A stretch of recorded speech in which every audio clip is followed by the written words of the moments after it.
ଖାଇକି ଆସିଛ ସମସ୍ତେ? ଆଉ ସମସ୍ତେ ଫୁଲ ଜାଣିଥିବ ତ, ପିଲାମାନେ ବିଭିନ୍ନ ପ୍ରକାର ଫୁଲ ଦେଖୁଥିବ, ଠିକ ନା ନାଇଁ? ଆମ ବାଡ଼ିରେ ବହୁତ ଫୁଲ ନାହିଁ? ଆମର ଠାକୁର ପୂଜା ହଉନି, ମା କଳିଆଣୀ ପୂଜା କରୁନାହାନ୍ତି? ହଁ। ଆଜି ମୁଁ ତୁମମାନଙ୍କୁ କେତେକ ଫୁଲ ଦେଖେଇବି, ଆମେ ଦେଖିବା, ଚିହ୍ନିବା ଓ ତାଙ୍କ ନାଁ ସବୁ ଜାଣିବା। ଠିକ ଅଛି? ଠିକ ଅଛି ପିଲାମାନେ? ମଜା ଲାଗିବ? ଚିହ୍ନିବେ ନା ନାଇଁ? ହଁ କହୁନ, ବଡ଼ ପାଟିରେ କହୁନ। ହଁ ଠିକ ଅଛି। ମୁଁ ତମକୁ ଯୋଉ ଫୁଲ ଚିହ୍ନେଇବି ତମେ ଦେଖିବ, ତା ନାଁ କହିବି, ତମେ ଜାଣିବ। ତମେ ଚିହ୍ନି ସାରିବା ପରେ ମୁଁ ତୁମମାନଙ୍କୁ ଜଣ ଜଣ କରି ଗୋଟେ ଗୋଟେ ଫୁଲ ପଚାରିବି, ତୁମେ ସେ ଫୁଲର ନାଁ କହିବ। ହେଲା? ହେଲା ତ? ହଉ।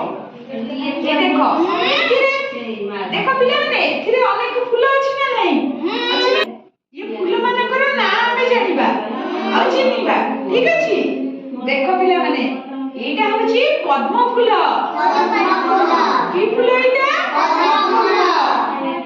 ଏଇଟା ହଉଛି ସୂର୍ଯ୍ୟମୁଖୀ ଫୁଲ।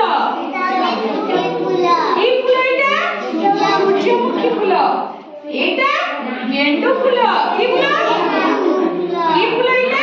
ଗେଣ୍ଡୁ ଫୁଲ। ଏଇଟା ହଉଛି ଚମ୍ପା ଫୁଲ। କି ଫୁଲ ଏଇଟା? ଚମ୍ପା ଫୁଲ। ଏଇଟା ହଉଛି କଇଁ ଫୁଲ। କି ଫୁଲ ଏଇଟା? କଇଁ ଫୁଲ। ଏଇଟା ହଉଛି ତରାଟ ଫୁଲ। କି ଫୁଲ ଏଇଟା? ତରାଟ ଫୁଲ।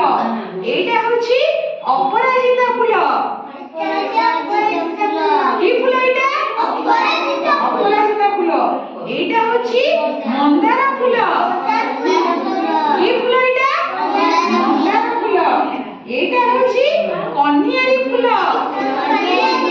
କି ଫୁଲ ଏଇଟା? କନିଆରୀ ଫୁଲ। ଏଇଟା ହଉଛି ଅଶୋକ ଫୁଲ। କି ଫୁଲ ଏଇଟା? ଅଶୋକ ଫୁଲ। ଏଇଟା ହଉଛି ଗୋଲାପ ଫୁଲ। କି ଫୁଲ ଏଇଟା? ଏଇଟା ହଉଛି କଦମ୍ବ ଫୁଲ। କି ଫୁଲ ଏଇଟା? କଦମ୍ବ ଫୁଲ। ପିଲାମାନେ, ତମେ ସମସ୍ତେ ଫୁଲ ଦେଖିଲ, ସମସ୍ତେ ଚିହ୍ନିଲ, ସବୁ ଫୁଲର ନାଁ ଜାଣିଲ, ଠିକ ନା ନାଇଁ? ସମସ୍ତେ ଜାଣିଲ ତ? ମୁଁ ଏବେ ଯାହାକୁ ଯୋଉ ଫୁଲର ନାଁ ପଚାରିବି ତମେ କହିପାରିବ ସମସ୍ତେ? ସମସ୍ତେ କହିପାରିବ ତ? ହଉ। ତମେ କହିଲ ଏଇଟା କୋଉ ଫୁଲ? ଅପରାଜିତା ଫୁଲ। ଏବେ ତମେ କହିଲ ଏଇଟା କୋଉ ଫୁଲ? ପଦ୍ମ ଫୁଲ।